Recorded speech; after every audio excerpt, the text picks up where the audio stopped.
用微光照亮夜晚，用温暖温润心灵。亲爱的朋友们，欢迎来到微光夜读。婚后的第3年，婆婆抱来一个孩子，说是她生的2胎。为了孩子往后能不受人白眼，婆婆还让我给她当妈。后来我才发现，这个孩子分明就是我老公和保姆的私生子。不仅如此，他们还计划如何骗光我的财产。可他们不知道，这一切都被角落里的摄像头拍得清清楚楚。接下来开始我们本期故事，记得点击订阅并开启小铃铛。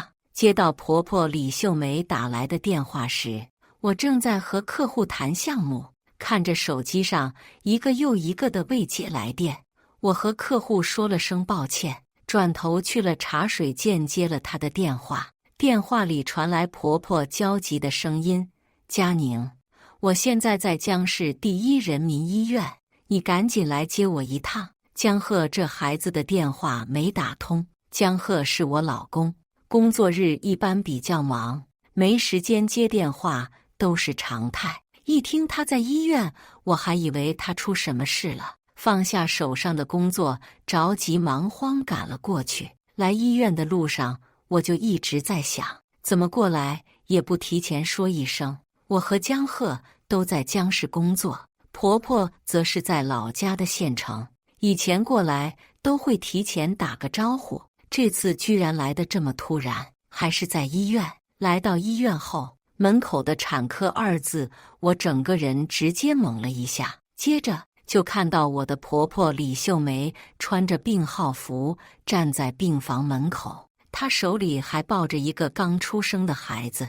一个大胆的想法在我脑海里浮现，可很快我就否决了这个荒谬的想法。我婆婆早年丧夫，今年都56了，这个孩子总不可能是她生的吧？我急忙冲上去扶住她：妈，你怎么在医院也不提前告诉我们？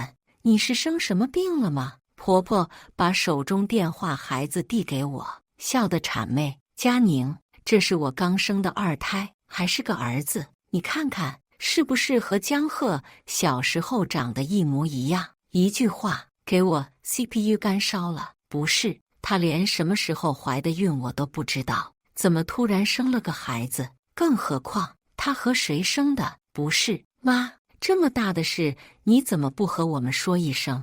你这样我一点准备都没有。婆婆当即变了脸色：怎么，我还要和你们报备不成？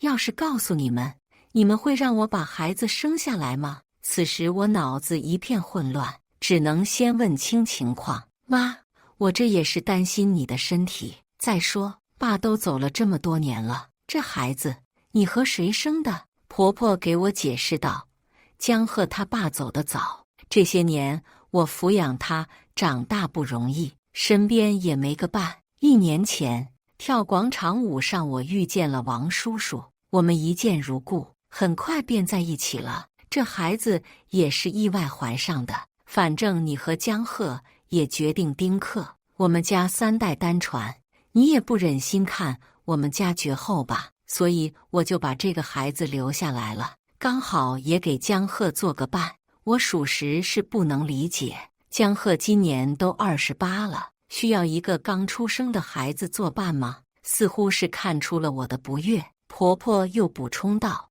我和你王叔叔身体还行，不会给你们添麻烦的。听到这话，又看了看只身一人在病床门口的婆婆，我好奇地问：那你说的这个王叔叔怎么没来照顾你？说来可巧了，老王前几天摔坏了腿，现在不方便来照顾，这段时间可要麻烦你们了。此时我脑子里除了混乱就是混乱，即使我万般不情愿，但孩子已经生下来了，我总不能给他塞回去，只能先把婆婆带回家，一切等我老公回来再说。回到家，婆婆就往沙发上一躺，指挥我去给她做饭。一想到她刚生产完，我也不好在这个时候发脾气，只能硬着头皮上网查月子餐怎么做。折腾了1个小时，我把3菜1汤端到婆婆面前。这时，孩子又大哭了起来。你还愣着干嘛？给孩子换尿片啊！没看见孩子哭了呀？这属实是给我整不会了，我也没有这方面的经验，只能尴尬地愣在原地。婆婆见我没动，突然朝着我大吼：“我跟你说话没听见呢？孩子都哭成这样了，你还站着不动干嘛？赶紧过来哄孩子换尿片啊！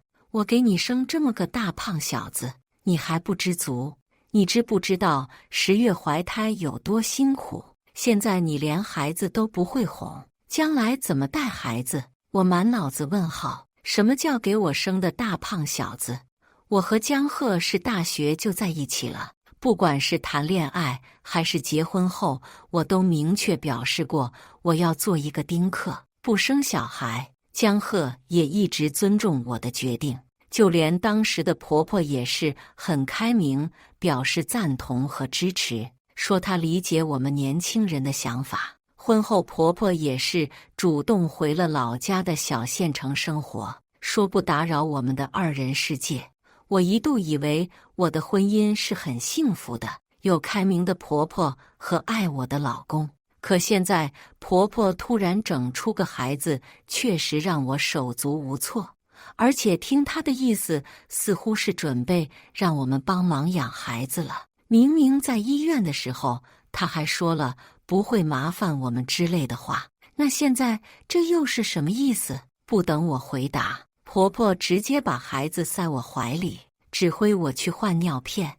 我真是气不打一处来。回到房间，拨通了我老公的电话。电话里江鹤的语气似乎早就知道这件事了。我懒得和他废话，让他赶紧回来。很快，江鹤就回来了。我冲上去，第一件事就是质问他：“江鹤，你是不是早就知道你妈怀2胎的事了？”江鹤像往常一样给我下跪，一副委屈的样子。佳宁，我也是1周前才知道这件事的。我知道的时候，内心的愤怒不比你少，可我能怎么办？那是我妈呀，我爸去得早，他一个人抚养我长大不容易。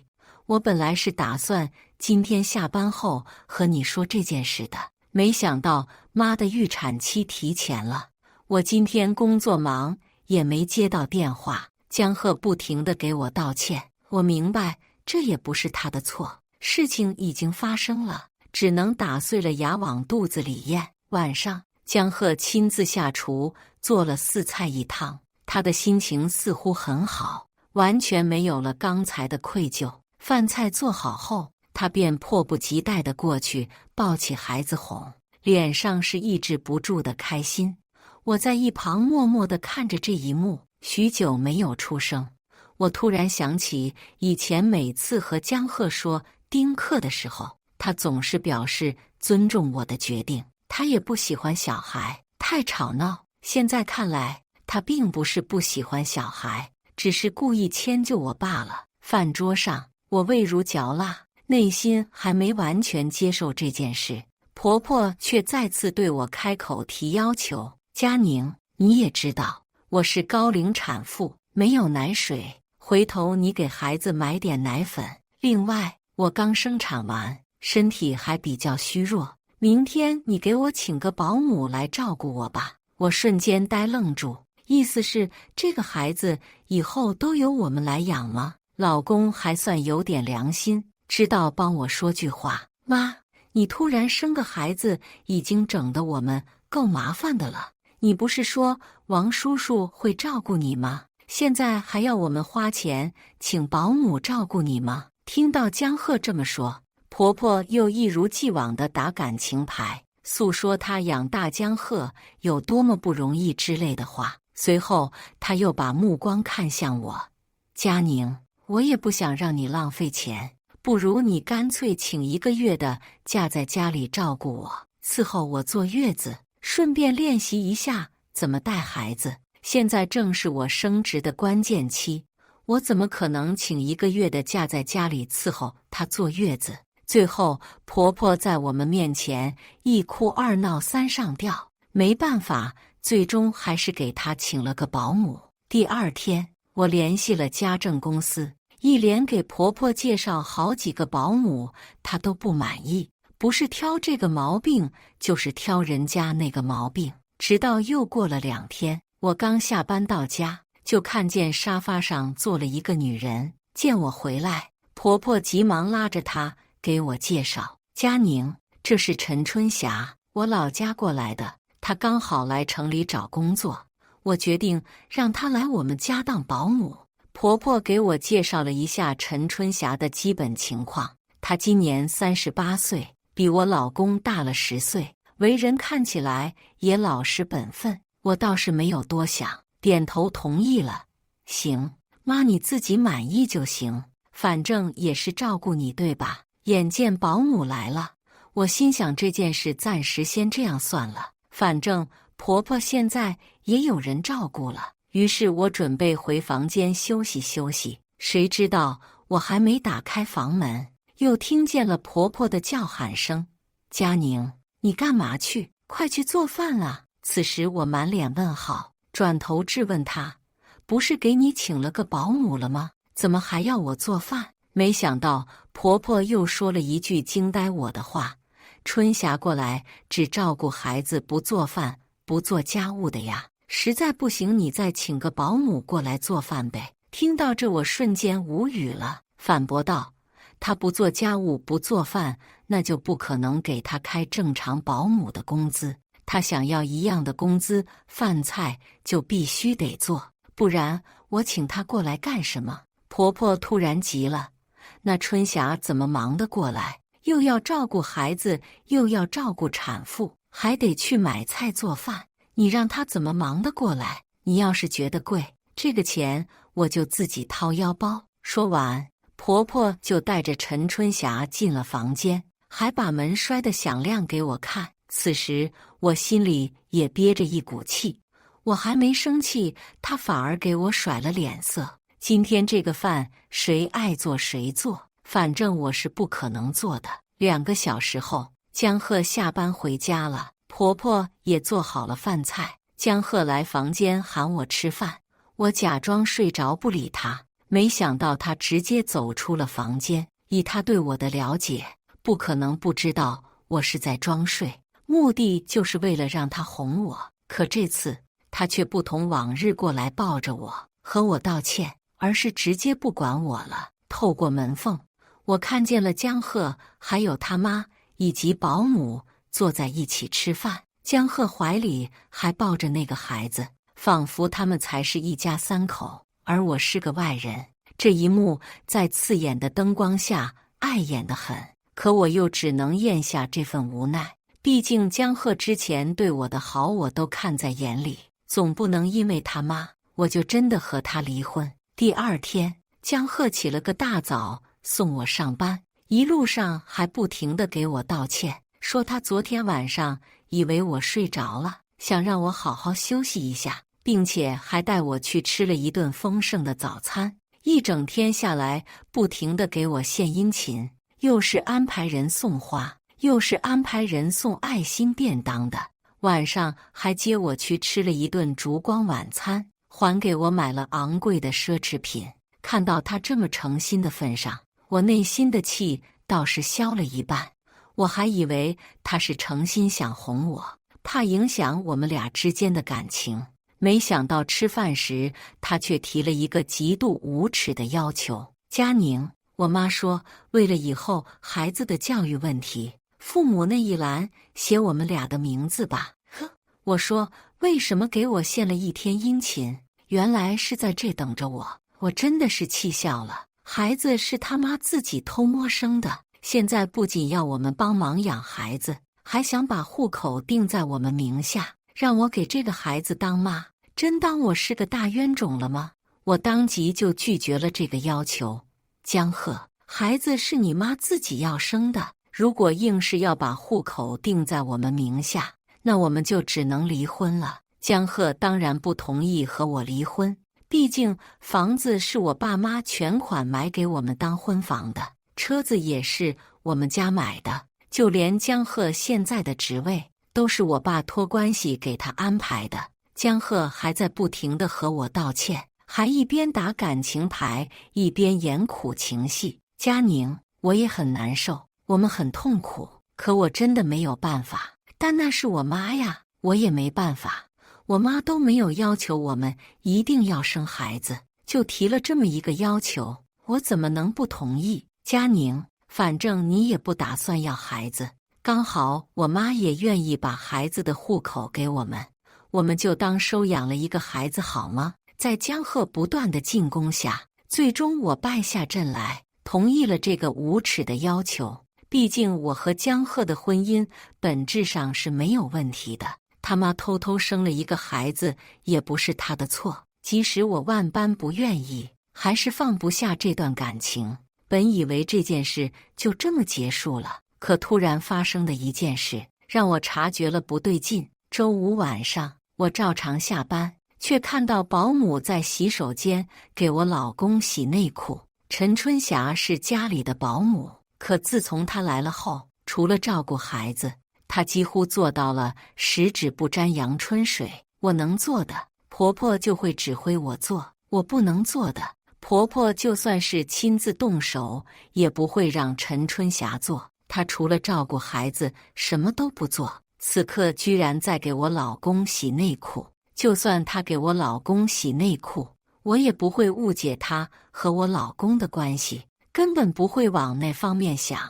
毕竟她带了我老公整整10岁，她的年纪也算是我老公半个长辈了。可我看见她胸前的衣服湿了一大片，像极了产妇溢出的奶水。关注我，每天更新精彩故事。陈姐，你怎么在给我老公洗内裤？听到我的声音，陈春霞愣了一下，随即将手里的活放下，支支吾吾地说道：“哦，我正好在给孩子洗衣服，看见旁边的内裤，顺手拿过来一起洗了。我下次注意。”陈春霞道歉的态度很诚恳，我再继续说下去，倒是显得我在为难她了。我淡淡的说道：“没事，江鹤不喜欢别人碰他的贴身衣物，你放着吧，一会他自己来洗。”陈春霞点点头，放下手里的活，准备出去。我看了她一眼，还是问出了心中的疑问：“陈姐，你胸前的衣服怎么湿了？”陈春霞低头看了一眼，瞬间有些慌张，随后急忙说道：“你看我这么不小心，洗个衣服不小心把水溅身上了，我这就去把衣服换了。”听到她这么说，我不免有些怀疑自己是不是最近太累了，怎么也开始胡思乱想起来了。半夜我是被渴醒的，醒来却发现老公不在我身边。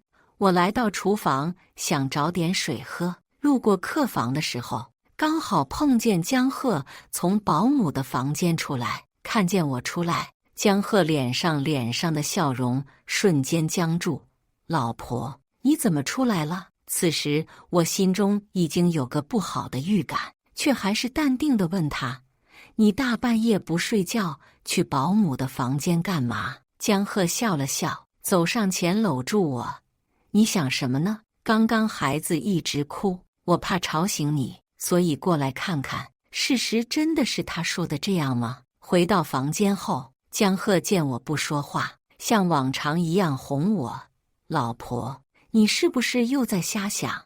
我真的是过去看看孩子而已。陈姐的年纪都是我半个长辈了，并且她又长得不好看，我又不瞎。好了好了，别瞎想了，快睡觉，明天我送你上班。”虽然江鹤说的不无道理，可怀疑的种子一旦种下，就会生根发芽。第二天，我下了个早班，一进家门，我居然看见陈春霞在给孩子喂奶，我大脑再次懵逼了。听到开门声，婆婆以为是江鹤回来了，满脸笑意地迎上来，在发现是我后，脸上表情明显一僵。陈春霞跟着转头，看见是我，急忙把衣服放下，整个人惊慌失措地看向婆婆。我的视线落在陈春霞怀里的孩子身上，孩子的嘴上明显残留着一些奶渍。“你在给孩子喂奶？”见我直白地问了出来，陈春霞目光闪躲，支支吾吾说不出话。婆婆这个时候突然冲出来解释，春霞刚生产完，这不是急着用钱才把孩子丢在老家来城里找工作吗？刚好她奶水充足，母乳营养也好，我就让她给孩子喂奶了，这不还给你们省了一大笔奶粉钱吗？你不得好好谢谢人家春霞。刚刚这一幕，任谁见了都觉得不对劲。可事实真的像婆婆说的这样吗？还是另有隐情？我不是个傻子，结合最近发生的一系列事，我承认我开始起了疑心。于是晚上我留了个心眼，偷偷装睡，试图找出一些端倪来验证我心中的猜测。果然，凌晨2点左右，江鹤突然起身了，再叫我几声，确定我睡着后，他离开了房间。我偷偷跟着他，却看到他进了保姆陈春霞的房间。嗡的一声，我大脑像断片一样，形容不出来是震惊多还是愤怒多。我不是没怀疑过，只是我压根不敢往这方面想，也不敢相信那个口口声声说爱我的老公，最后却无情地背叛了我。此刻我四肢瘫软，瘫坐在地，抬起手拼命捂住自己的嘴，震惊、无助，尽量控制自己不让眼泪落下，整个人连站起来的力气都没有。听着房间里的声音，此刻我恨不得冲进去撕了这对狗男女，可理智告诉我，我要冷静。不知道过了多久，我强撑着身子让自己站起来，就听见里面传来的声音：“老公，你出来这么久，沈佳宁不会发现吧？”“不会，我给他下了安眠药，就是地震了他都不会醒。”陈春霞一听，你可真坏呀！不过我喜欢。我一怔，整个头皮发麻了。怪不得最近我总是嗜睡。江鹤每天晚上睡前都会给我准备一杯牛奶，今天我特意留了个心眼没喝，他居然偷偷给我下药。陈春霞的声音再次传来：“那你什么时候和沈佳宁离婚呢？我辛辛苦苦怀胎10月，给你生了个大胖小子，你忍心让我做小三吗？”江鹤慢悠悠道：“宝贝，别急呀，我们的好日子才刚刚开始。沈佳宁父母还有3套房子马上拆迁了，等我骗光他所有的钱，再找个机会弄死他，到时候房子和钱不都是我们的？”陈春霞一听，直接笑了，笑声在寂静的夜晚格外刺耳。我的心跌落谷底，我无法想象一个对你这么好、这么温柔体贴、每天同床共枕的老公背后想的确是怎么骗光你的钱，怎么杀你。我的眼泪瞬间止不住地往下掉，继续听着房间里的对话，越听越觉得后背发凉，浑身冒冷汗。我擦干眼泪，现在不是哭的时候，我要让这对狗男女付出代价。最后我跌跌撞撞才回到房间，我躺在大床上面，根本睡不着，眼睛盯着天花板，眼泪控制不住地流下来。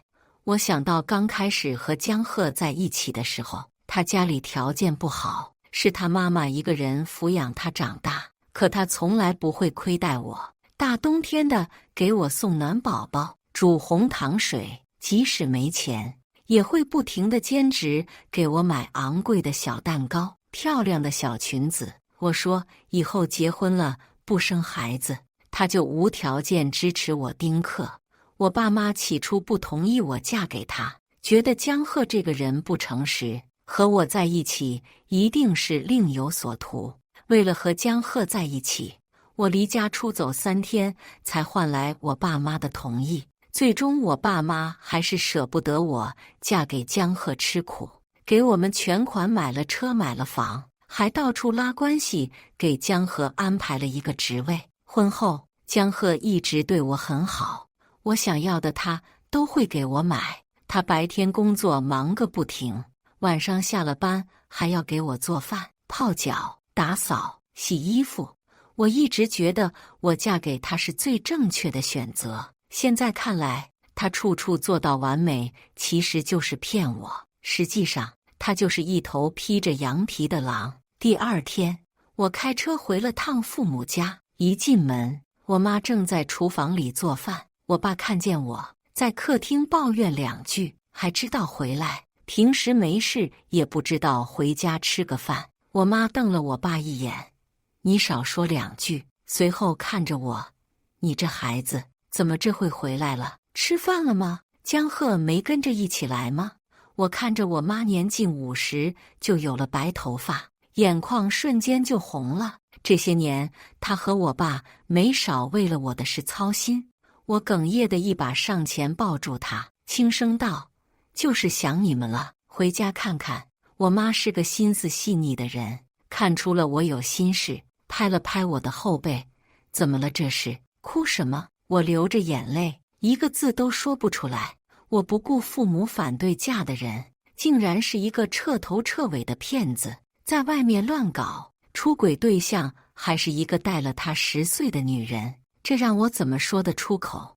我拿什么脸来对面我的父母？到底怎么了？佳宁，你别吓妈妈，是不是和江鹤吵架了？我妈急得不行：“妈，我可能要和江鹤离婚了。”我爸妈一脸懵，尤其是我爸，立马就从沙发上站了起来：“佳宁，饭可以乱吃，话可不能乱说。婚姻不是儿戏，你这话是认真的？”我爸一脸严肃问我，我妈也一脸担忧：“佳宁，你是不是和江鹤吵架了？吵架是正常的，两个人好好把日子过，好比什么都强。”我坐下来，好好和我爸妈说了一下这件事。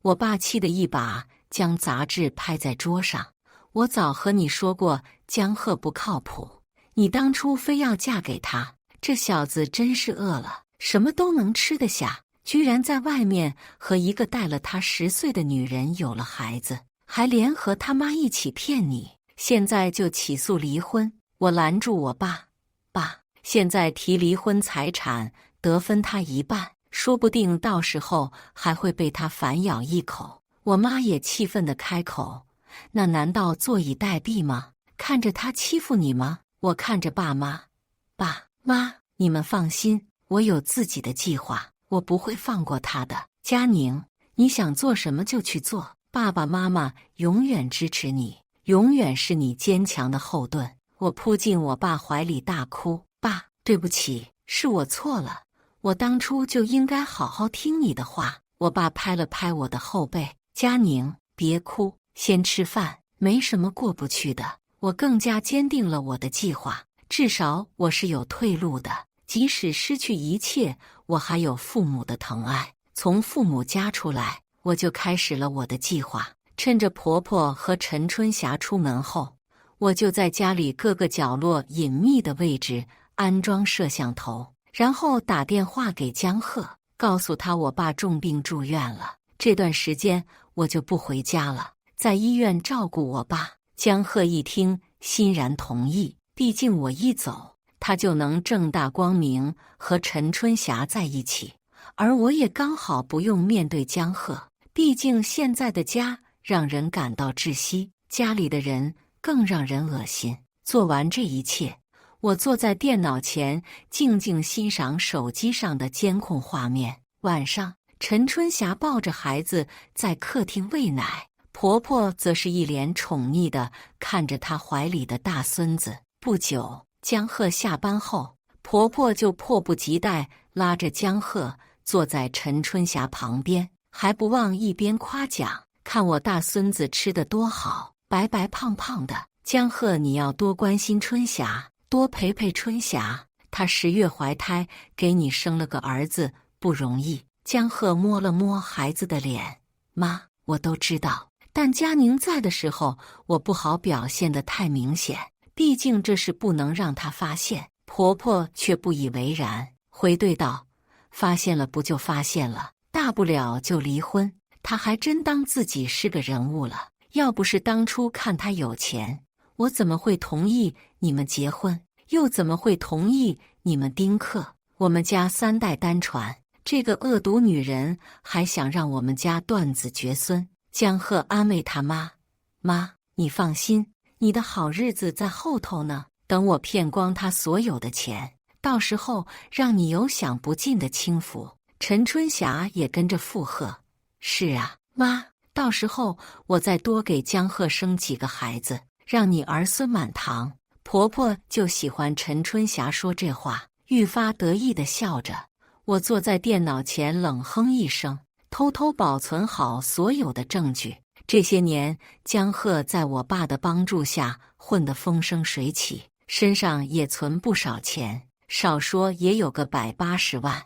我听说他最近看好了一个大项目，如果能顺利拿下，他就能顺利升职，不仅能翻身，还能大赚一笔。我冷笑了下，这回我不仅不让他翻身，还要让他翻船。江鹤很清楚吃人嘴软、拿人手短的套路，为了拿下项目，他托了不少关系，层层递进，攀上了项目负责人。他不知道的是，这个项目的负责人是我闺蜜的亲叔叔。在江鹤不停地送礼请客吃饭后，他和项目负责人的关系总算更近了一步。于是我们一起探讨了一个计划，让江鹤付出代价。饭桌上，负责人假装喝醉，拉着江鹤说道：“小江啊，你是个人才，在这种地方屈才了，想不想跟着哥大赚一笔？”一听有钱赚，江鹤想都没想就同意了，还以为自己遇上了贵人，一口一个哥的喊着。项目负责人给江鹤介绍了一个投资项目，并且告诉他自己投资3个月就赚了100多万。江鹤一听，眼睛都亮了，二话没说就往里面砸了20万。很快，第一批返利下来了，他立马就赚了5万。赚到钱的江鹤更加相信项目负责人是他的财神爷，第二次直接砸了50万。不出意外，第二次又直接赚了20万。江鹤被这巨大的喜悦冲昏了头脑，完全没意识到这可能是一起杀猪盘。不过像他这种唯利是图的小人，会被这种杀猪盘诱惑不奇怪。他不知道的是，这些资金都被转移到了我的账户，赚到了钱。江鹤这次想都没想，直接往里面投了100万，这次更是直接赚了50万。可到了提钱的时候，却显示额度不足，需要再投资200万，到时候才能一起提现。江鹤怎么舍得眼睁睁看着他那150万提不出来？发愁之际，我故意让那个项目负责人引导他去借高利贷。江鹤起初有些犹豫，可想到前几次确实赚到钱了，最终江鹤狠下心借了200万高利贷砸进去。此刻他估计还在做着发大财的春秋大梦，但我很清楚，他所有的积蓄已经砸进去了，并且他马上就会得到应有的惩罚。很快就到了项目竞标的那天，江鹤做足了准备，对项目势在必得。项目竞标那天，我也去了。江鹤信心满满，能够拿下项目，脸上的得意都要溢出来。就在结果公布的前一刻，闺蜜来到我的身边：“放心，都安排好了，等着看好戏吧。”我嘴角勾起了一抹不易察觉的笑容。接着，江鹤整理了一下自己的西装，站起来，仰着头走到台面上。他先是得意洋洋介绍了一下自己的公司，又开始吹牛自己的能力。为了给评委留下一个，最后向大家介绍了我。这位是我太太，也是我背后的女人，很感谢她在我背后的付出，才有了我如今的成就。我假装大方地上台，在众人面前秀了一波恩爱。还没等她说话，这时人群中突然站出来一个人，讥笑了下，一个欺骗自己老婆，还把小三接到自己家里的男人，就这种人品还好意思过来竞标项目。我心里一阵激动，好戏要开始了。江鹤的脸直接黑了，他皱着眉头开口问：“你在乱说什么？我对我老婆一心一意，你在乱说，小心我给你发律师函。”那人嘿嘿地笑下：“你敢说你家里保姆的孩子不是和你偷情生的吗？”江鹤的又黑了几分。那人走到面前，对着众人说道：“我想让大家看清楚这种人的真面目。”说完，身后的 LED 大屏亮了起来，江鹤出轨陈春霞的画面被播放出来。“老公，你什么时候和沈佳宁离婚了？”江鹤漫不经心地回答：“不急，等我把他的钱和房子都骗到手。”社死吗？当然是要在熟人面前让所有人看看他的真面目。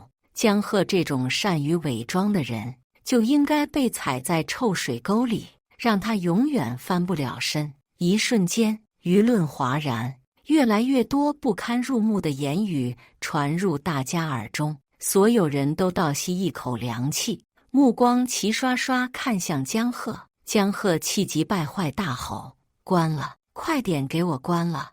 我装作一副不知情、震惊的模样，冲上去打了江鹤一巴掌。“江鹤，没想到你居然做出这种事，我们离婚吧。”“佳宁，不是这样的，你听我解释。”我甩开江鹤，假装遭到背叛、受到打击跑了出去。周围的人开始纷纷指责起来。这时，项目管理人员突然开口：“江先生，麻烦请你下去，我们不需要一个品行不端、道德败坏的人来竞标项目。”江鹤急了，冲上去一把拉住项目负责人：“哥，你帮帮我，你收了我这么多钱，有办法的，对不对？”项目负责人一把甩开他的手，当作不认识他一般。这时，江鹤的老板也怒气冲冲地开口：“江鹤，你今天让公司丢了这么大的脸面，损失了一个大项目，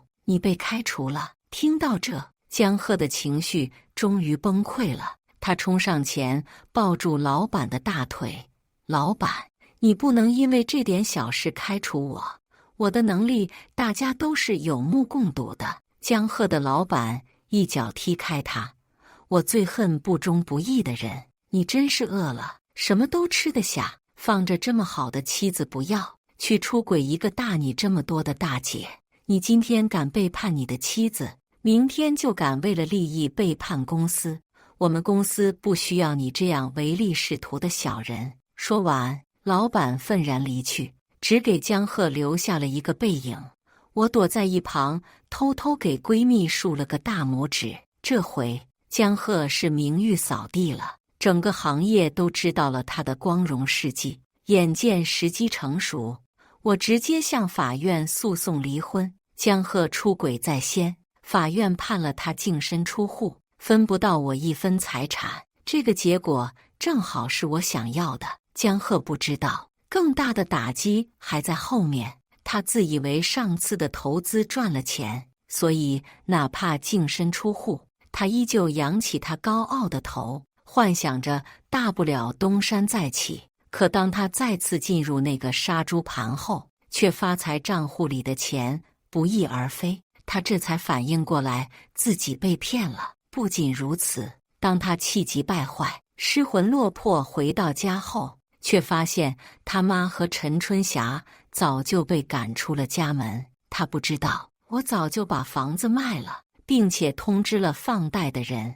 这会放贷的人刚好过来要账，电梯门打开，出来一群壮汉，个个身形彪悍，拦住了江鹤的去路。其中一位脸上带着刀疤的大哥问：“江鹤，你上次借我们的200万，准备什么时候还？”江鹤他妈傻眼了，梗着脖子冲着江鹤大吼：“儿子，你什么时候借的钱？拿去干什么了？”陈春霞一听他借了200万，整个人都懵逼了。江鹤支支吾吾答不上来，只能卑微地求着这些人：“大哥，你们再宽限几天，我一定把钱还上。”这些放贷的人对于这种说辞早就嗤之以鼻了，压根不想和他废话，把目光看向身后的陈春霞：“你是他老婆是吧？他欠的200万，你什么时候还？”陈春霞一听要他还钱，急忙开口撇清关系：“我不是他老婆，我哪有钱？你们找他要。”听到陈春霞这么急着撇清关系，江鹤愣住了。他走上前说道：“春霞，我之前给你买了这么多奢侈品，还给了你50万现金，你先拿出来给我应应急。”谁知道陈春霞一听，直接暴露了真面目，带着孩子转头跑了。江鹤他妈见状，直接气得脑淤血，立马就晕倒了。现在的江鹤成了过街老鼠，人人喊打，在行业里被封杀，连家也没了，没有人知道他去了哪里。让我没想到的是，一个人可以这么没有底线。1个月后，我再次见到了江鹤，他把我堵在了公司门口。此时的江鹤满脸胡渣，眼圈通红，头发凌乱，像个乞丐一样蹲着公司门口。见我出来，他一把把我扯进没人的角落。沈佳宁，好歹夫妻一场，你居然陷害我，这一切都是你在背后搞鬼是吧？呵，还不算太蠢，现在发现已经晚了。江鹤，是你背叛我在先，你有今天的下场并不无辜。江鹤脸上表情有些狰狞，要不是你，我能有今天的下场？我能净身出户？我告诉你，我现在不要求别的，你必须返还我1半的财产。我现在已经走投无路了，我妈在 ICU 住院，陈春霞也抛弃了我，我还欠了一身债。你要是不给我钱，我就杀了你。说完，他不知道从哪掏出一把刀，抵在我的脖子上，冰冷的刀刃让我浑身一颤。我感觉他简直是疯了，但我现在不能激怒他，好不容易和他离婚，我可不想白送一条命。好，你别激动，我给你钱，银行卡就在我包里。此刻我说话的声音都在颤抖，生怕他疯起来一刀抹了我的脖子。江鹤听完就伸手去我包里拿出了银行卡，拿到银行卡后，他并没有打算放过我。沈佳宁，我早该弄死你，现在这种局面，咱俩谁也别好过。说完，江鹤就抬手准备拿刀捅我。关键时刻，我拿出藏在袖子里的辣椒水，对着他的眼睛喷去，然后用力地踹了他一脚。江鹤吃痛松开了我，我急忙挣脱逃跑，然后报了警。自从江鹤消失不见后，我心里就有种隐隐不安的感觉。以防万一，我买了高强度辣椒水，以备不时之需。没想到今天派上用场了。最后，江鹤因故意伤害罪被判处3年有期徒刑。庭审那天，我去看了江鹤一眼，他变脸还真是快，前几天还要杀我，这会就开始跪着求我了。不得不说，这男人还真是城府极深。江鹤跪在地上，他不停地扇自己耳光，眼泪鼻涕呼了一脸。佳宁，我错了，是我对不起你，我求求你，你放过我吧，你把谅解书签了吧。我只是冷漠地看着他，毕竟像他这种人又怎么会真心悔过？我面无表情看着江鹤，问他：江鹤，你后悔吗？江鹤点头，后悔，我后悔了。佳宁，是我对不起你，我真的不想坐牢，你放过我好不好？呵，我听得想笑，我摇摇头，不，你不会，你只会后悔没有早点弄死我，这样你就可以顺利得到我所有的钱，你会在我死后正大光明的和陈春霞在一起，借着孝顺的名义把我父母送去养老院，拿着我的钱让你妈享清福，然后你走上人生巅峰。这些话都是江鹤在监控里说的，他无数次在脑海里计划我死后怎么分配我的钱财。江鹤愣住了，他不可置信地看着我，大概是内心深处最龌龊的想法被光明正大说了出来。他开始恼羞成怒，你胡说，我没有，这都是你臆想的。佳宁，你把谅解书签了，我们还像以前一样好好过日子。我看着桌子上的谅解书，然后当着江鹤的面撕了个粉碎。见我把谅解书撕了，江鹤也不装了。沈佳宁，你个贱人，让老子坐牢是吧？你有种等老子出来，看我弄不弄死你！我看着江鹤这副模样，突然觉得他好陌生，陌生到我好像从来不认识他一样。明明他以前那么爱我，此刻却对着我恶语相向，还真是挺可笑的。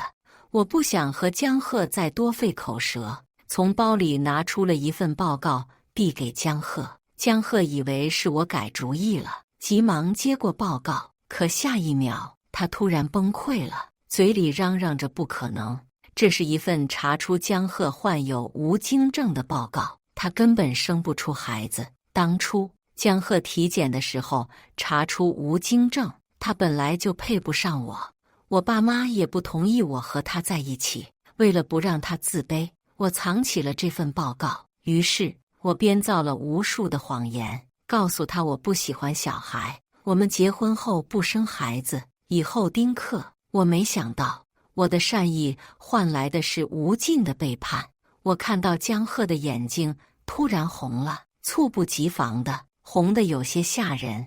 我只是冷漠地看着他，鳄鱼的眼泪从来不值得同情。这回江鹤是真的后悔了。我看到他跪在地上，哭得撕心裂肺，一遍又一遍朝我磕头。可是有什么用呢？看着他悲痛欲绝的模样，我眼里只有讽刺。走到今天这一步，是他活该。最后我头也没回地走了，再多看他一眼都是脏了我的眼。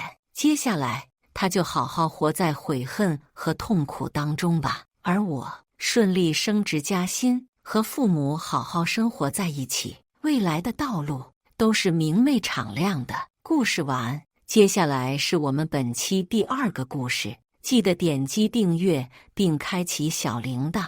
我做梦都没想到，我老公会当着我的面跟保姆偷情，用一种我完全想不到的方式。那天是我的生日，1年前，因为一场车祸，我从职业女精英沦为了只能待在家混吃等死的盲人。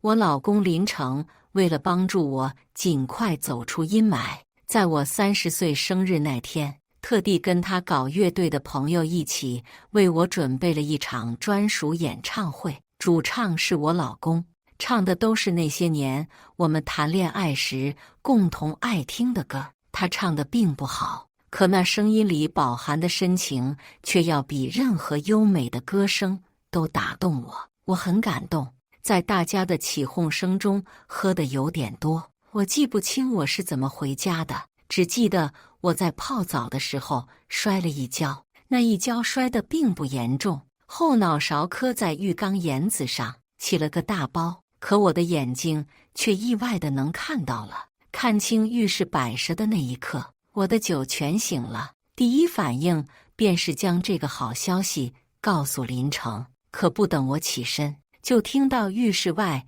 隐隐传来一阵说话声，是保姆陈芳的。成哥，你老实告诉我，你是不是对那个瞎子还有感情？说好了，今天这场演唱会只是走个过场，你怎么唱得那么深情？还有，你那帮朋友是怎么回事？一口一个嫂子的，当我是空气吗？轰！恼人被雷劈中的感觉莫过于如此。我僵硬地站在原地，好半天都没能理解消化了这2句话里的信息量，一直到2人的对话声越来越远，最终听不到，我才恍然捋出了一个信息：我被林成绿了。小三是从我出院起就住家照顾我的保姆陈芳。我从未像现在这一刻这么伤心过，哪怕出了车祸，被医生宣布从今往后很有可能要当一辈子瞎子，我都没有这么伤心过。眼前一幕幕地回放着林成这些年对我的好，以及我出事后他义无反顾地在病房里向我求婚的画面。我蹲在浴室里，哭得无声又撕心裂肺，心中不断滋生出逃避似的不相信。我调整好情绪，存着一丝希冀，装成了醉酒的模样，跌跌撞撞地走了出去。等我看到主卧里林城搂着一个女人亲吻，我的脸色唰地变得苍白。明亮的灯光下，他们吻得很猖狂，仿佛我这个女主人是死的一样。等近距离再次确认过那张脸，我疼得厉害的心一下子沉到了谷底。保姆陈芳竟然是林城的表妹，带有血缘关系，他们竟然做这种事，胃里不可抑制地涌起一阵恶心。我捂住嘴，发出了一声呕吐声，很低，却足以惊动屋内的两人。所有的动作登时停下，他们应声朝这边看来。见是我，林城下意识推开了陈芳。依依，林城喊了我一声，迈步朝我走过来。可经过陈芳时，他一把就搂住了他的胳膊，抬手比划了个指眼睛的动作。他用口型说道：“你慌什么？他是个瞎子。”说完，似是对林城甩开他有气，他当着我的面故意用力掰住林城的脸，在他唇上亲了好几口，又八爪鱼似的跳在他身上，示意他抱着他一起往我这边走，指甲狠狠地抠着门框。我弯着腰看着这一幕，真恨不得立刻冲上去撕烂这对狗男女，可我忍住了。尤其在当我看到我和林城的床头墙上挂的居然是他和陈芳的婚纱照时，那种常年在职场里练就的冷静如铁手般扼住了我所有的冲动。我不能让他们知道我已经复明的事。这一年里，指不定他们趁着我看不到做了多少恶心事。我要搞清楚这到底是怎么回事。我要让这对狗男女付出代价。对面，林城到底还是依了陈芳。见他束抱着他朝我走来，我垂下眸子，站在原地没动，只轻轻应了一声，将呕吐的感觉忍住。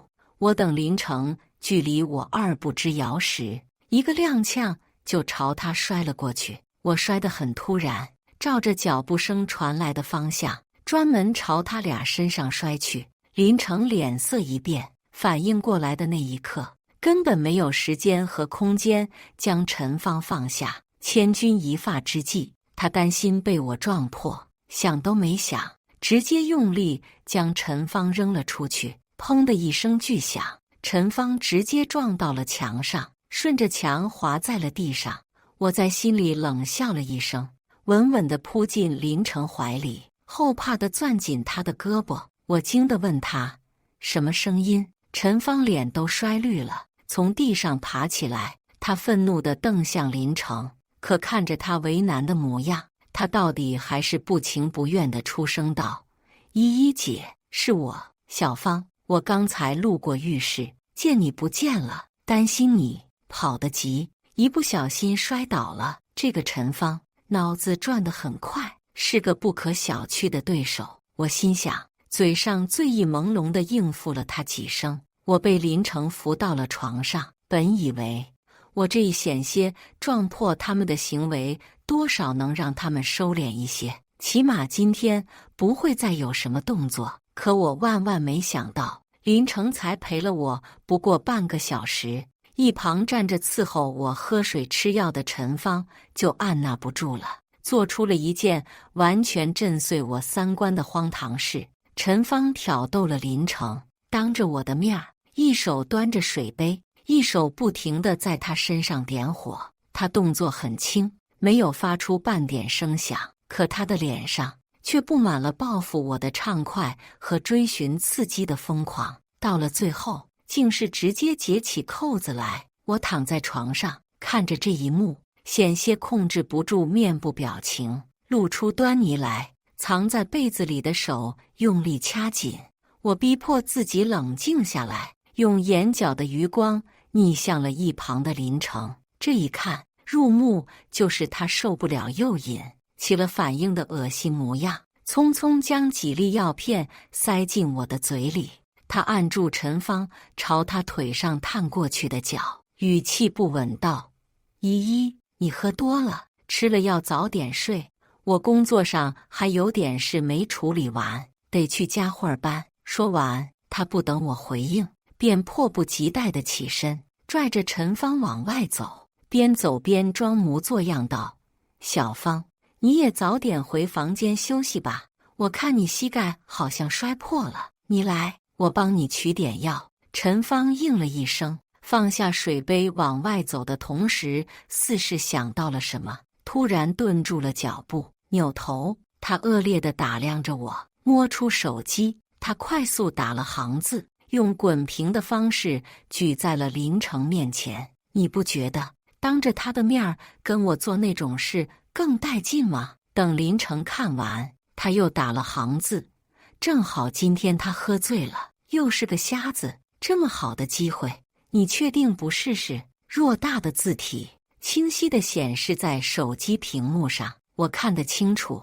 眼睁睁地瞧着他将手机往林城怀里一丢，便朝床侧不远处的书桌前走去，打开桌上的笔记本电脑，拉开椅子，他朝他勾勾手，示意他坐下。接下来的一幕是我无论如何都想不到的。在我还没搞明白他们要做什么的时候，就见林城到底受不了他的蛊惑，猴急又紧张地朝他走了过去。他才刚坐好，陈芳便背对着他跨坐在他腿上，电脑屏幕在此刻正好亮起，正对着床的方向。我躺着床上，趁着他们都背对着我，光明正大地看着陈芳打开了文档，然后在他们做那种肮脏事的时候，他噼里啪啦地敲着键盘，把他本该叫出来的话全部都化作文字，写在了那个文档里。呵呵，好一个处理工作，好一个加会儿班。若不是我突然复明，我都不知道，原来一向以老实自居的林城这么会玩。脑中一瞬间回忆起了结婚这不到1年里，他无数次跟我说他要加会儿班的景象。我想起当时自己还十分愧疚的觉得他为了养活我这么一个废人很刻苦努力，是我拖累了他的心理。我好不容易压下去的恶心顿时又涌了上来，指甲拼命掐着手心。我躺在床上，面无表情地看着他们坐在那张椅子上苟且，直至结束。那天晚上是我人生中最黑暗的时刻，车祸带给我的痛已经足够刻骨，却依旧抵不过他们带给我的半分。睁着眼睛，我从天黑躺到了天亮，眼底印进的每一幕都成为了刺入我心脏的毒针，一根一根让我从愤怒、悲痛渐渐变得麻木、仇恨，再到现在的死寂、沉静。早上8点，林城去上班，陈芳打着哈欠在厨房做饭，看着他们为了瞒着我努力做戏的模样，我坐在沙发里不动声色地观察着客厅的每一处。见这套由我出钱买的婚房竟然装修的跟我提出的方案完全不同，处处都充斥着搭配俗气的糖果色，而在客厅正中央放着的一张照片，竟然是林城跟陈芳的婚纱照。侧眸瞥见陈芳身上同样是糖果色的睡衣，我捧着水杯的手忍不住颤抖，脑中一瞬间涌出了昨晚我复明后听到的话，心底不受控制地冒出一个结论：林城和陈芳这是把我的房子当成他们的婚房了吗？想到我住进这套房，陈芳就被聘用的事，我的后背抑制不住地泛起了一层白毛汗，下意识又朝开放式厨房看去，见陈芳竟然明目张胆地将剩菜剩饭回锅炒了一下就上了桌，又从冰箱里拿出几根黄瓜，洗都不洗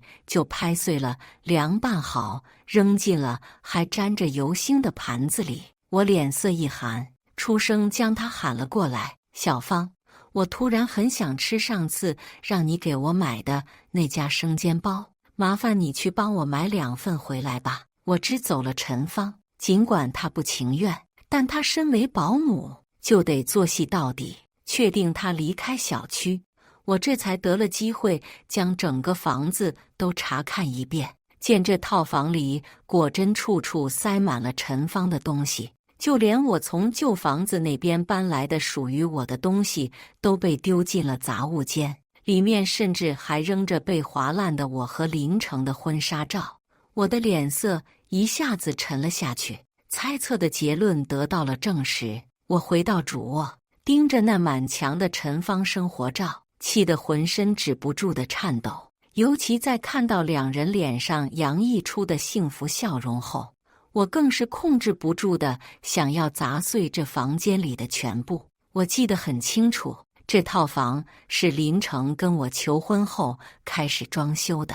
3年前，正值房价飞速上涨的时候，我手头的一个项目正好给我分了不少奖金，我便加上我的积蓄，全款买下了这套房。当时因为是期房，所以我一直住在我爸妈去世后留给我的老房子里。林成就是这时候出现的，他是项目合作商那边的一个员工。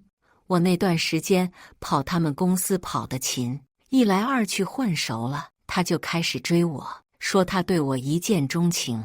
我那时候27岁，年龄不小了，在大龄剩女这个概念日益喧嚣的时代，是个女人多少会有这方面的焦虑，再加上林成追的殷勤，对我无微不至的好，我便答应了他的追求。那2年，林成表现得真的很老实质朴，他会脸红，会放不开，有时候甚至还透着一种没有谈过恋爱的青涩和笨拙，以至于我一直觉得他是这个开放社会里的稀有物种，抱着一颗赤诚的真心，双手捧给你。后来我出了车祸，本以为以人性的薄凉，林成会放弃我，可他没有。在我醒过来那天，郑重地跟我求婚，说他爱的是我这个人，不是我的眼睛。不论我变成什么样，生老病死，他都会永远对我不离不弃。那时候，我真的以为我是这个世界上最幸运的人，甚至在感动之余，还主动将房子加了他的名字，做了公证。可现在，眼前的这一切却结结实实的给了我一巴掌。究竟是怎样可怕的一个人，才能在跟我求婚后就悄无声息地开始按照他表妹的喜好装修我们的婚房，并且欺骗我，一切都是按照我的要求装修的。细思极恐的感觉莫过于如此。我忍住肆虐的情绪，正思忖着该寻个什么法子好好报复这对狗男女，眼角的余光就忽然扫到了一个东西，是个写满了英文的白色药瓶，就放在床头柜上，旁边还放着小半杯水，明显是我昨晚才吃过的那瓶药。脑中一瞬间闪出了医生当时给我开药时好心告诉我，这药是副作用最小的中制药的话。我眼皮子一跳，愣是在原地僵硬了好一会儿，才上前拿起了那瓶药，视线扫过上面的英文单词，等看清楚它的名称是羟氯喹。我心里莫名咯噔了一下，匆匆摸出手机，我查了查这个药的相关信息，再看到它是用于控制疟疾临床症状，根本跟治疗眼睛无关，反而还有对眼睛造成伤害，甚至导致失明的副作用后，我手一抖，手机啪的一声摔在了地上。林成为什么要给我吃这个药？心中一瞬间涌出了无数可怕的猜想。我踉跄地捡起那部手机，第一反应便是给我的主治医生打电话，我得搞清楚他到底有没有给我开过这个药，这个药对我现在的情况是不是存在我不知道的作用。可想到这将近1年来都是林成跟他联系的事儿，我又担心林成会知道。翻着电话簿，我思来想去，给我前上司打了个电话。自从出车祸，我沉浸在抑郁自闭的情绪里很久了，打出怨气，我就没有联系过除了林成和陈芳以外的人。身为父母双亡的孤儿，我一直觉得林城是我在这座城市里唯一的温暖，可现在这抹温暖却变成了噩梦。噩梦乍醒，除了我前上司，我实在想不到该跟谁求助。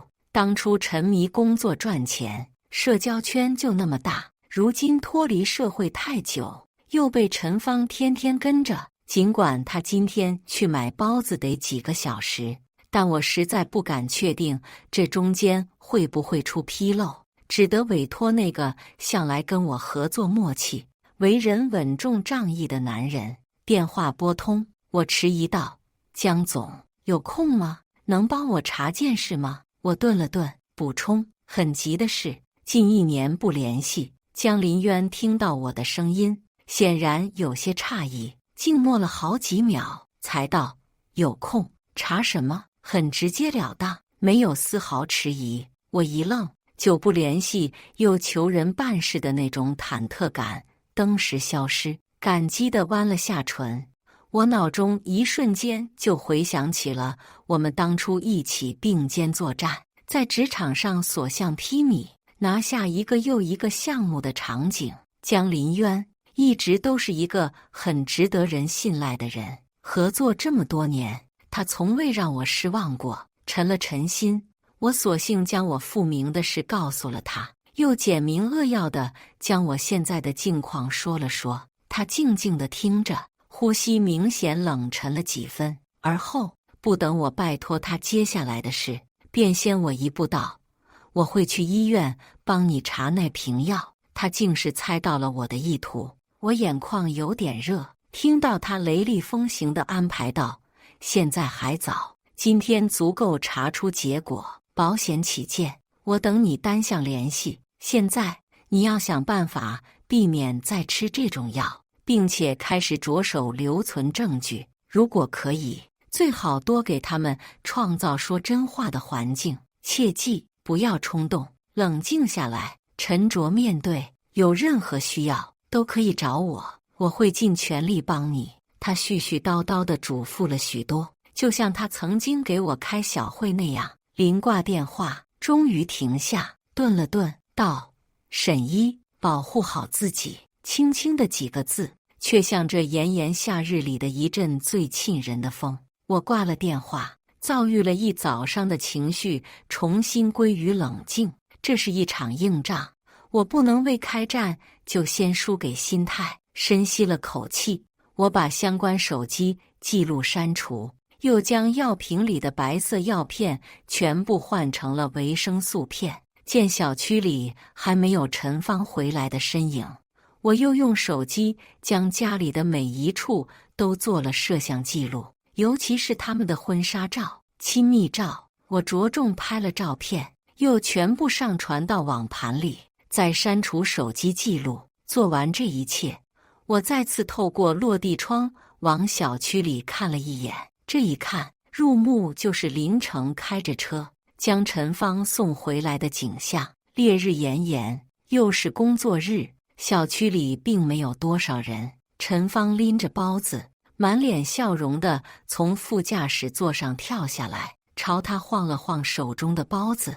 似是不舍。他又奔了回去，隔着车窗在林城的脸上亲了亲，一副甜蜜小夫妻的模样，光明正大到刺眼，攥紧拳头。我冷笑了一声，扫了眼墙上的表，果然比他自己去买早了近1个小时。而林城为了帮他省事，竟是连工作都可以不顾，翘班出来替他买包子，好一对恩爱鸳鸯。可既是如此，林城当初又何必娶我？据我所知，林城跟他认识在我之前。视线再度扫过家中的这些荒唐陈设，我微微思索，心里的那份不安愈发浓烈。晚上，林城跟往常一样，早早就下了班。以前我看不见，总觉得他这么早回来是因为惦念我在家。如今看到他一进门就先跟陈芳拥抱亲吻，又将他刻意给他买的小惊喜送给他的模样，我才恍然意识到自己的可笑。这一刻，我坐在沙发上，就如同浮游在这个家里的幽灵，那么多余，又那么被人视而不见。可这里明明是我买的房子，是我的家。眼瞧着林成拿着陈芳挑剩下的那些小零碎朝我走来，又要像以前下班那样诱哄我，告诉我这是他特意给我买的小礼物。我忍住朝他冷笑的冲动，先他一步起身。事到如今，我已经迫不及待地想知道我让江林渊给我调查的事的结果了。这个所谓的丈夫，我多跟他相处1秒都觉得恶心，可我又不得不跟他周旋，装作因为眼睛情绪躁郁的模样。我先是狠狠地跟林成发了一通脾气，将他送我的礼物用力砸在地上。我扬手在他脸上扇了几巴掌，一直闹腾到他忍无可忍，摔门而去。陈芳又借口帮我去看看，追出家门。我这才收敛情绪，进了浴室，反锁了门，将水声开到最大。我拿出手机，赶紧给江林渊拨了个电话，那边似乎已经在等着了。刚拨出去就接了起来。我深吸了口气，有些紧张地问他：江总，有结果了吗？那边先是嗯了一声，然后就陷入了沉默，一直持续了大概有10秒钟，直到我心跳都焦灼到停止时，他才开口，告诉了我一个我无论如何都想不到的结果。羟氯喹不是医生开给我的，这种药也不是林成近1年来才购买的，而是从6年前他就开始陆陆续续的在买这种药了。江林渊凝重地告诉我：沈一，我让人仔细调查过他这6年的经历，发现了一件你听了之后可能会觉得很害怕的事情。我心沉了沉。什么事？这6年，林成一共找过3任女友，包括你在内，全部都曾有过视力突然下降的经历，但因为都是近视眼，所以都没有去医院检查过。再加上他们因为跟林成性格不合，其中有一个还撞破过他和陈芳的事，所以都不了了之。唯独你跟他谈恋爱的时间最久，又恰好遭遇了车祸，便顺理成章地跟他结婚。如果我没有记错，你在出车祸前就因为眼睛短暂性失明，耽误过工作。那次车祸也并不太严重，可你却因此彻底失明。据我对比，林成的历任女友都有几个共同特点：经济实力强，孤儿或与家人关系恶劣，很宅，人缘较差，已经过了适婚年龄，急于结婚。江林渊说话的语调很平稳，甚至刻意添了几分安抚性的温和，可我却愣是听出了一身鸡皮疙瘩，汗毛倒竖。我听到江林渊最后肯定地说：沈一，他当初追你是有预谋的，你现在的境况不是偶然，只是我想不通，他这么做是为了什么？是啊，他这么做究竟是为什么？谋财？那他得到我给他的1半房产，就该跟我翻脸。何况我车祸赔偿的钱和我剩余的存款，目前都由他来理财。他完全可以通过欺骗我的方式将这笔钱转移，何必辛辛苦苦假装爱我到现在，寻找刺激？那他跟陈芳偷情1年之久，也总有厌倦的时候，何况有我在，他们想做很多事难免会束手束脚。从昨晚浴室外陈芳跟林成说的话就能看出来，他已经不满我的存在，可他最终还是忍了，甚至都不在乎自己有没有名分。我想不通，挂了电话。我琢磨了一下，等林成回来，我主动跟他道了歉。在陈芳憎恨的目光下，我故意在他脸上亲了下，主动拉着他回了卧室。见陈芳果然在他进门后就用微信消息狂轰他，勒令他不许跟我发生亲密关系，各种用文字炮轰侮辱我。我在心里冷笑了一声。等林成一开口说他突然临时有点事要处理，就顺着坡下道：那好吧。我装作委屈的模样，那你把那天演唱会的视频拿给我听听好不好？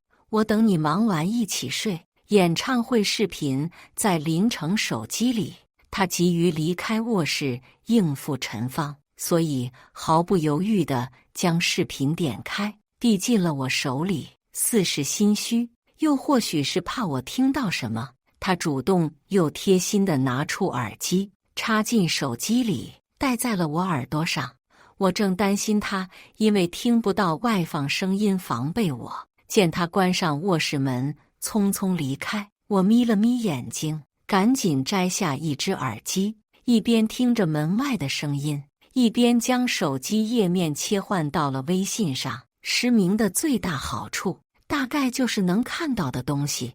林城和陈芳从不防备我，比如他们两人的聊天记录，就从来没有删除过。看着林城给陈芳备注的亲亲老婆4字，我攥紧手机，迅速地将聊天记录往上翻，这一翻就翻了2个多小时之久，一直到林城重新回到卧室，我才不着痕迹地将页面复原，麻木地听着那视频里传来的深情歌声，而我不知何时已经泪流满面。我不是被气哭的，而是被吓哭的。我怎么也没想到，我在浴室里想破了脑袋都想不通的问题，会有这样一个令我无论如何都难以接受的答案。陈芳竟然真的是林城的表妹，不是为了欺骗我找的幌子，而是真的表兄妹。从情窦初开到成家立业，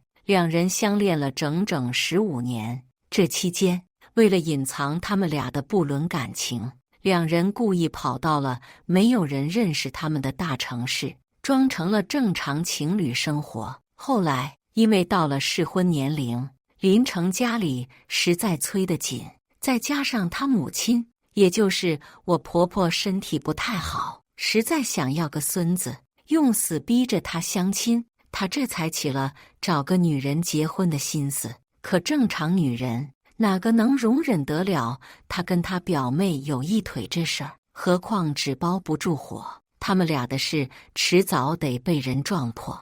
为了能一劳永逸，让他们俩能像正常夫妻那样每天生活在一起，林城和陈芳便商量出这样一个歹毒的恶招，找一个有钱又好操控的女人来给林家延续香火，顺便给他们当挡箭牌。而我是他们盯上的第3个女人，孤儿，有钱，人缘差，恋爱经验不多，容易被甜言蜜语哄骗，急着结婚，又对林城下的药品反应很强烈。相比起前2个，我简直是最符合他们需求的天赐人选。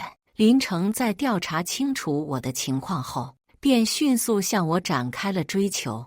他缠我缠得很紧，却一直没找到什么机会彻底获取我的信任，跟我结婚。直到我出了车祸，给了他一个攻下我，又完美隐藏我失明真正原因的绝好机会。一切都进行得那么井然有序，又严丝合缝，一环扣一环，到令人头皮发麻，毛骨悚然，以至于我在看完聊天记录，捋顺其中的前因后果后，一度觉得那场车祸也是他们的精心设计。尽管记录里并没有提起，握着手机的手控制不住的发抖。我见林城离我越来越近，第一次打心底里对这个人产生了名叫恐惧的情绪。我太害怕了，我只要一想到我跟这样一个畜生同床共枕了将近1年，我就手脚冰凉，哪怕坐在床上都不由自主地抖得打摆子。终于，林城发现了我的异样，他快步朝我跑来，一下子握住了我的胳膊。我看着这个突然之间就贴到我脸上的男人，干脆身子一歪，假装晕了过去。我被林城送到了医院，尽管是我最不喜欢来的地方，但因为这里人多，反而让我觉得前所未有的安心，逃避似的睡了一晚上。第2天，我硬是拖到了中午才睁开眼睛，看着窗户外渗进来的强烈光线，我定了定心神，终于重新冷静下来。我想通了，身为一个孤儿，在这种境况里，我能依靠的只有我自己。如果我在这个时候怂了，那我这辈子都会活在这对狗男女带给我的恐惧阴影下。我必须克服它，然后给他们最致命的反击。我沈一绝不是任人拿捏的软柿子。在医院躺了3天，我在心里制定了我的第一步报复计划，让林成在我们行业内混不下去。从医院回家，我开始耐心地收集林成和陈芳出轨的证据，以及他们是表兄妹的证明。等收集整理好这一切，我偷偷给江林渊打了个电话，将这些图文资料都传给了他。身为我们行业的大佬，江林渊跟业内的大佬们都很熟悉，经常在一起吃饭。尤其是林成的老板，关系特别铁，让他帮忙把这个消息在他们的小圈子内散开。我在家静静等着消息，果然没过多久，林成在大佬圈内的名声就臭了。为了防止这件事爆出来以后影响公司声誉，林成的老板没过多久就随便找了个由头把林成开除了。毕竟林成在他们公司只是个小员工，还没有达到不可取代的地步，怎么选，用脚趾头想都知道。而林成因为职位太低，所以根本连听到自己八卦的资格都没有，到头来还当自己是做错了什么事，灰溜溜的卷铺盖滚蛋。林成被开除那天恰好是七夕，我得知消息，心情极好，哼着歌，以节日为由，让陈芳做了满满一桌子丰盛的菜，又开了瓶价值不菲的红酒，用想跟我老公过2人世界的由头给陈芳放了假。我换了身漂亮衣服，打算亲自迎接林成下班。陈芳明显气疯了，我刚跟他说完，他就气哼哼的给林成发消息。我就站在他旁边，见林成在微信里跟他不断叙说着他被开除的气愤，几次口出脏话骂他们老板。我勾了勾唇角，知道今天晚上2人必然要去外面过七夕了。果然没多久，陈芳就得意地别了我一眼，精心打扮了一番出门了。而林成的电话也紧接着打了过来，本以为他们不过是去约个会，顶多过个夜，没想到林成直接跟我说他要出差几天，竟是借着开除领着陈芳出去旅游去了。天助我也的感觉莫过于如此。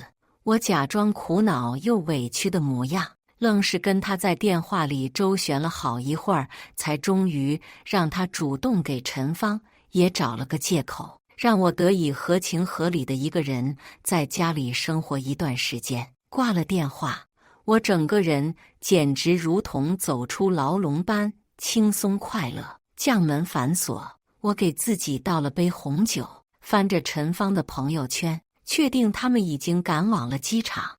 我这才给江林渊发了条微信，将我这边的情况告诉他。我问他，江总，今晚有约会吗？没有的话，来我家喝一杯。第一步报复计划执行完毕，第2步计划就该提上日程了。只是这个计划有些复杂，我需要跟江林渊当面商量一下。趁着林成给了我几天时间，我必须争分夺秒地利用起来。只是这样的节日，这样的夜晚，打扰江林渊，难免显得有些不解风情。想到江林渊那样的优秀条件，我并没有抱太大的希望。没想到我才刚发出去，他就秒回道：难得有人愿意陪我这个单身狗过节，位置发来，我带酒你做菜。我记得你的厨艺很好。我笑，没问题，我已经很久没下过厨了。自从失明，厨房就成了我的禁地。如今难得有这样的机会，我竟莫名生出了一股鼻酸，将陈芳做的菜都打包放进冰箱。我挽起头发，系上围裙，认认真真的开始洗菜、切菜。门铃是在半个小时后响起的，因为我们家的房子是一梯一户，拨号精准入户的户型，所以在陈芳和林成都不在的情况下，这里反而成了最安全的见面地点。打开门，我站在电梯门口等着江林渊。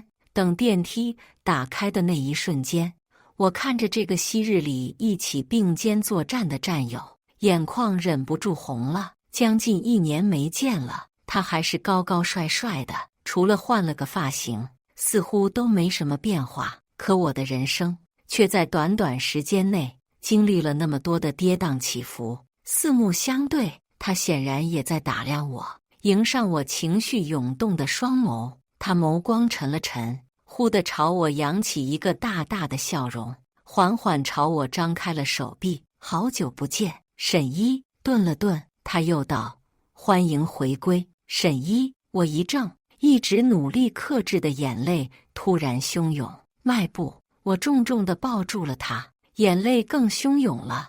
我拼命忍着想要再抱他一会儿，寻求更多慰藉的冲动，用力地收了收手臂，便礼貌地松开了他。一边擦眼泪，我一边示意他进家。见他穿的西装革履的，明显是有应酬在外的模样，我心中感动，忍不住又跟他说了好几声谢谢。江林渊为了帮我，应该是临时从哪里抽身过来的吧，能得这样好的一个朋友相助，怕是我霉运连连后唯一的好运气了。循着记忆，我精心做了好几道江林渊爱吃的好菜，一连喝了半瓶红酒，我这才冷声道：这些天我查过我的账户了，我的钱大部分都已经被林成以各种合理的名目转移到了陈芳的账户里。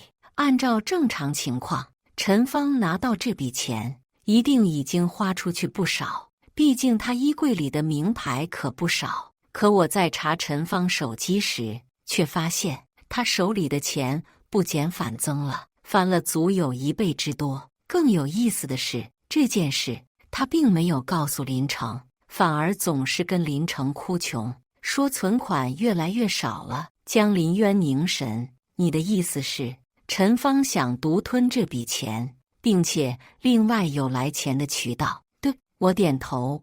我这些天特地观察过他，发现他每天在林城上班后会跟一个男人聊天打游戏，还会自拍一些露点的照片发给他。他茶艺很高，骗的那个男人给他转过很多次钱，再加上他也有做一些理财，所以每天的收益很不错。江林渊眯了眯眼睛，忽然笑了：你想通过林城的手把你的钱原封不动地拿回来？我跟着笑：没错，但需要你再帮我一个忙。江林渊了然地点头，看来我也需要出差几天了。我的第2步报复计划是让林成和陈芳狗咬狗，调查清楚林成和陈芳去旅游的地方后，我同样以被陈芳骗了的受害者身份，联系到了陈芳勾搭的那个男人，将江林渊拍到的2人亲密照发给他。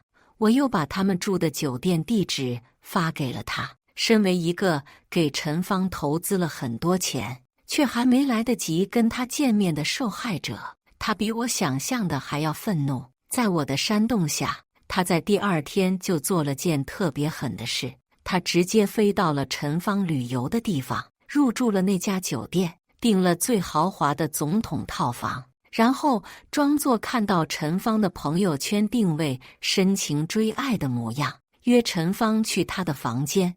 陈芳自然没想到自己就晒个酒店照片就能引来这不必要的麻烦，可人家已经追到酒店了，他也不能不去见，只好跟林成撒了个谎，跑去了那个男人的房间。那个男人也不是好惹的，为了报复陈芳，他在跟陈芳身上用了很多变态手段，不仅折磨的陈芳遍体鳞伤，还录了下来发给了我，并留言：兄弟，感谢你提供情报，这个贱货老子差点没忍住打死他。没多时，他就让服务员把林成喊来了。据他描述，当时林成才刚从外面回来，手里拿着一杯需要排队好几个小时才能买到的奶茶。进门看到陈芳那副模样时，他当时被气疯了，抓着那杯装满冰块的奶茶就砸在了陈芳头上，然后就跟那哥们扭打在了一起。但他的身板跟人家实在是没有可比性，再加上人家早有准备，结结实实的把他打了个半死，将他丢垃圾似的跟陈芳丢在了一起，将他们两人狼狈的模样录下来发给我。他又特别豪气的给我转了个66000的红包，说他感谢我帮他摘下绿帽子，这点小意思不成敬意，等他回去报警，让陈芳把他钱都吐出来后，再给我包个更大的。我怎么也没想到，陈芳给我招惹的队友竟然是这么豪气干云又手段狠辣的人，更没想到男人在被绿了以后所能爆发出的能量竟然这么大。被爽到的同时，我转手就把这事儿投稿到了网上，瞬间引爆了网络的舆论。小三偷情被抓，我再用小号以不经意的方式转发给了林成的妈妈。林成的妈妈身体不好，知道这件事之后，身体只会更差。我知道我这样的行为有点狠毒，但身为我婆婆，她来我家也不止1次2次了，明显早就知道了林成和陈芳的事，可她依旧选择了对我隐瞒，利用我，还多次催促我给他们老林家生儿子，为此还不惜让我喝一些奇奇怪怪的土方子，有一次甚至还有加了生鸡血的香灰水。因为眼睛瞎了，我委曲求全，这些我都忍了。可如今我才反应过来，林成的妈从某种意义上来说比林成更狠毒，虽不是凶手，但也是最大的帮凶。1个星期后，林成出差回来了，找了个由头，他告诉我陈芳不干了，又告诉了我他妈妈病情加重的事。颓废地坐在沙发上，他紧紧抱着我，说他要是没有妈了，就真的只剩下我了。我在心里冷笑，面上却装作担心的模样道：老公，你胡说什么呢？妈一定会好起来的，你是不是在愁钱的事？没关系，我眼睛反正已经治不好了，你拿着我们的存款去给妈治，只要能治好妈，花多少钱都没关系。闻言，林成的身体明显僵了一下，很快他的脸上就浮起狠毒之色，明显是想到了陈芳把他钱都拿走的事了。转而他又因为我的话有些感动，抱得我更紧了，忍住心里的恶心。我很怕他会因此要跟我做点亲密的事。好在他抱了没一会儿就想到了什么，找了个由头，快步离开了家。接下来的半个月，林成每天都很忙碌，我每天都会偷偷看他聊天，得知他每天都在想方设法针对陈芳，逼着他还钱，我心中不由一阵畅快。在林成心里，自然是他老妈胜过一切的，否则他当初也不会为了他委屈了陈芳，娶了我。有他母亲的医药费在后面逼着，他又丢了工作，就算是使用非常手段，也一定会从陈芳那里拿回那笔钱，甚至更多。果然，没过多久，我就从江林渊那里得到了消息，陈芳被林成和那个被他骗了的男人一起告上了法庭。因为证据确凿，陈芳不仅构成了诈骗罪，还分别赔了2人不少钱。至于出轨、私生活混乱这件事，毕竟是道德层面的，不归法律管，倒是让林成落了个轻松。得知那笔钱已经到了林成的账户，我趁着他还没有给医院打钱，迅速实施了我的第3步报复计划。我报警了，将警察直接叫到了家里，在江林渊的陪同下，我直接将家里这些林成还没来得及清除的种种证据都展露在了警察的面前。将林成对我做的所有事都告诉警察。等他们从家里收集完证据，又从杂物间里找出很多抢绿葵后，我一直压抑了太久的各种情绪终于爆发，捂着脸，我痛哭流涕。警察在家里陪着我，等林成拿着钱喜滋滋地进门的那一瞬间，一拥而上，直接将他按在了地上。林成明显傻了，他震惊地看着坐在沙发上的我和江林渊，意识到什么，他猛地朝墙上那些照片看去，惊恐地抖了抖脸皮。他看着地上被搜出来的那些药，他顿时颤抖起来，面色惨白地看向我。他辩解道：“老婆、媳妇、沈一，你别听你老板胡说，他在骗你，事情不是这样的。这个男人对你不怀好意，早在咱们俩搞对象的那会儿，我就觉得他看你的眼神不对劲，他一定是看咱们过得太幸福，见不得你好，才骗你的。你要相信我呀。”直到此刻，林成还不知道我眼睛复明的事。看到此情此景，他第一反应就是我上司来家里看我，发现了家里装潢的端倪，所以选择了报警。只是他说的江林渊对我不怀好意是什么意思？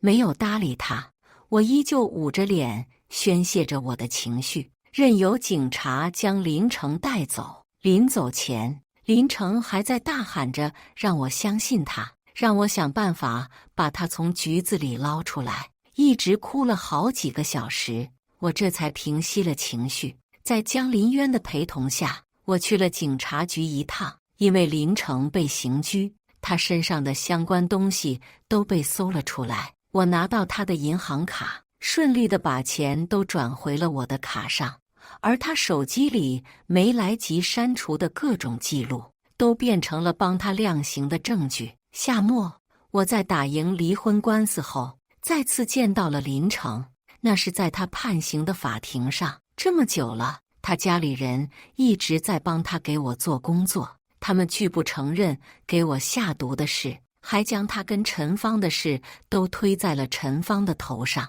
说林成是因为被陈芳拿了把柄，所以才不得不照他的意愿行事，仗着我眼睛看不到，肆意的黑白颠倒。我什么都没说，只是在林成开庭前先去见了陈芳，将这件事都告诉了他。陈芳是个狠角色，竟然真的为了防止林成不听话，留下了很多音频证据。他说他本来是想拿这些东西逼着林成保他的，毕竟她怀孕了，虽然孩子不是林成的，但足够将他保释出去，拥有周旋的时间。现在既然林成也进去了，又对他这么狠毒，毫不留余地，那他不妨就帮我一把，就算是给他肚子里的孩子积德，赎点罪。盯着我的眼睛，他笑得苦涩又后悔。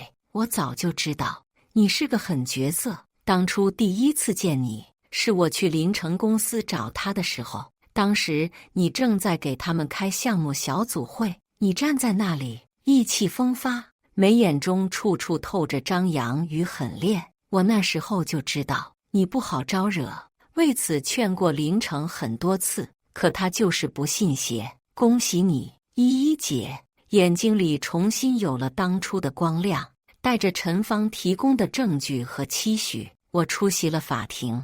顶着精心做的发型和化的妆容，我挑了身最亮眼的衣服，踩着高跟鞋，招摇又轻快地走进了法庭，坐在了原告席上。肃穆的法庭里，我看着林成被带到了被告席上，锁了起来，睁着眼睛，我一眨不眨地看着他灰头土脸，一脸惨丧的模样。等他终于被安置好，仰头用抓住救命稻草的眼神朝我看过来时，我这才眨眨眼睛，朝他露出一个狡猾又张扬的笑，伸出2根手指头。我指了指自己的眼睛，又指了指他的眼睛，双手托住下巴，我歪着脑袋，好整以暇地等待着他脸上即将出现的神情。果然，在僵硬了将近10秒钟后，他突然就一副冷不丁想通的模样，愤怒地从椅子上站了起来，抓住面前的话筒。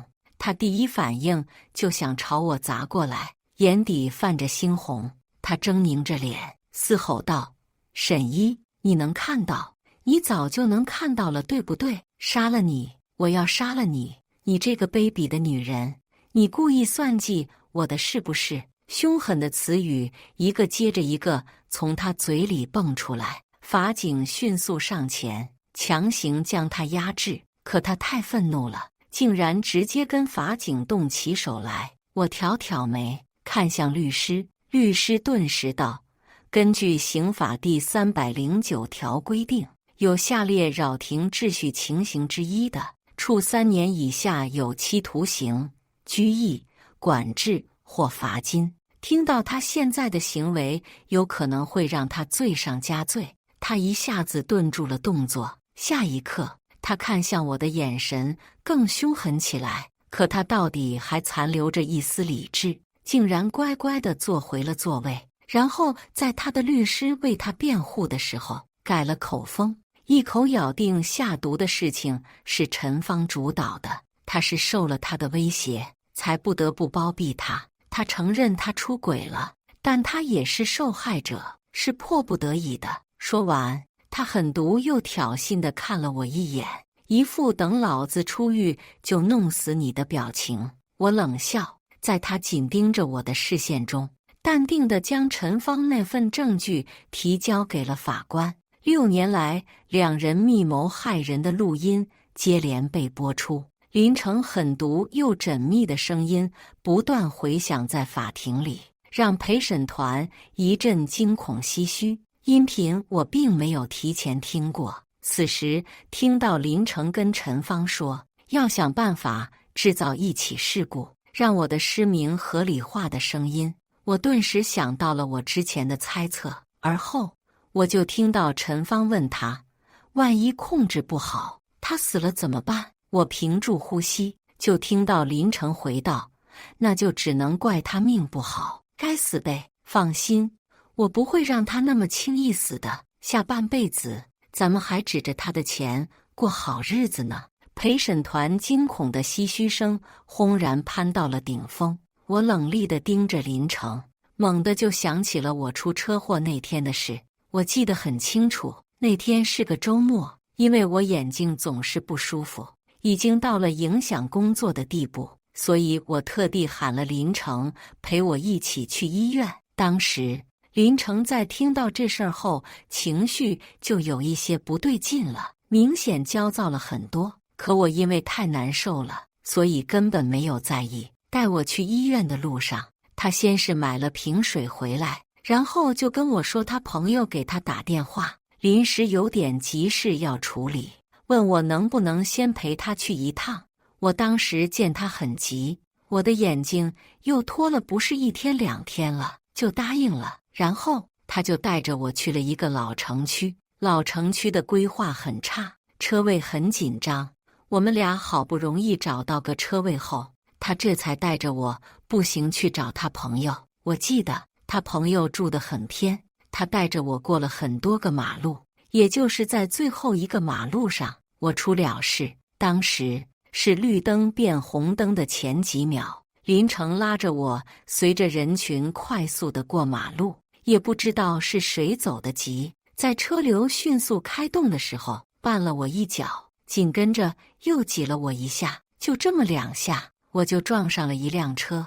那辆车因为人群开得并不快，却也足以将我撞出去了。自那之后，我的眼睛就彻底失明了。现在回想起来，那个伴我挤我的人，分明就是林成。果然，在我思忖间，另一个音频播放了，里面正好就是林成事后紧张地跟陈芳说这件事的声音。最后的真相突然就在这么多人面前以这样的方式揭开了。我坐在原告席上，这些日子不断报复林成积攒下的所有解气，突然间就化作了劫后余生的庆幸。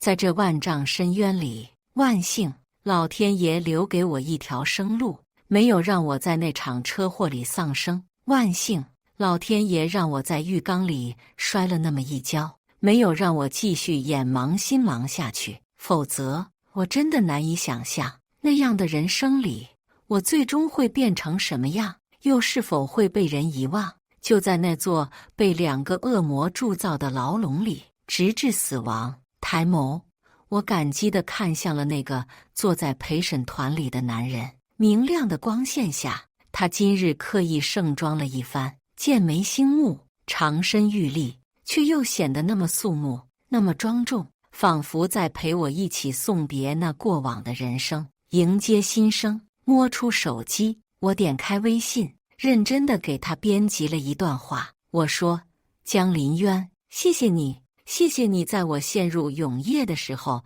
递给我一束光，让我在濒临凋谢的时刻重新有了勇气，向阳而生。他垂眸扫了眼手机，眉峰微挑，他忽地抬头看向我，隔着众人，越过喧嚣，朝我缓缓勾起一个温柔至极的笑容。而后过了良久，才回了我微信。他说：我说过，沈一不必跟我言谢，帮你我心甘情愿，也心悦至极。感谢大家的观看。本期影片大家觉得是第1个故事精彩，还是第2个故事精彩呢？欢迎大家在下方评论区讨论。如果你喜欢这类故事，记得点击订阅微光夜读，并分享给更多的人，这会对我帮助很大。再次感谢大家的观看。